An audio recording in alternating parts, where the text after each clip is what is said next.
இப்போ வந்துட்டு ப்ளவுஸோட கழுத்து வந்து லூஸ் வருது இல்லை, அது எதனால் வருதுன்னு பார்க்கலாம்.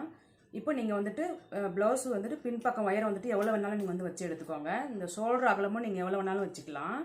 இப்போ நம்ம வந்துட்டு அந்த லூஸ் வராமல் எப்படி வந்து கட் பண்ணுறதுல ஒரு சின்ன டிப்ஸ் தான். நீங்கள் வந்து புதுசாக தையல் பழகுறீங்கன்னா உங்களுக்கு வந்துட்டு ரொம்பவே யூஸ்ஃபுல்லாக இருக்கும். இந்த கழுத்து வந்து லூஸ் வரும்ல, நீங்கள் இந்த மெத்தடில் வந்துட்டு நீங்கள் வந்து கட் பண்ணி பாருங்கள், உங்களுக்கு வந்து கழுத்து வந்து லூஸ் வராது. இப்போ நான் வந்துட்டு அளவு வந்து எடுத்துக்கிட்டேன், ரவுண்ட் நெக்கு வரைஞ்சி எடுத்துக்கிட்டேன். நான் எப்படி கட் பண்ணுறதுன்னு மட்டும் பாருங்கள்.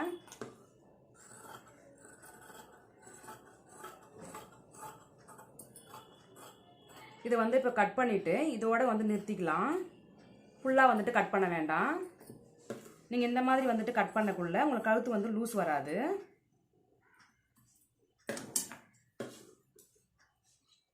நீங்கள் வந்து லைனிங் துணி வச்சு அப்படியே தைக்கக்குள்ளேயே உங்களுக்கு வந்துட்டு ஈஸியாக வரும். பாருங்கள், இந்த கழுத்து வந்துட்டு உங்களுக்கு லூஸே வராது. இந்த மாதிரி நீங்கள் வந்துட்டு கட் பண்ணி தைச்சு பாருங்கள்.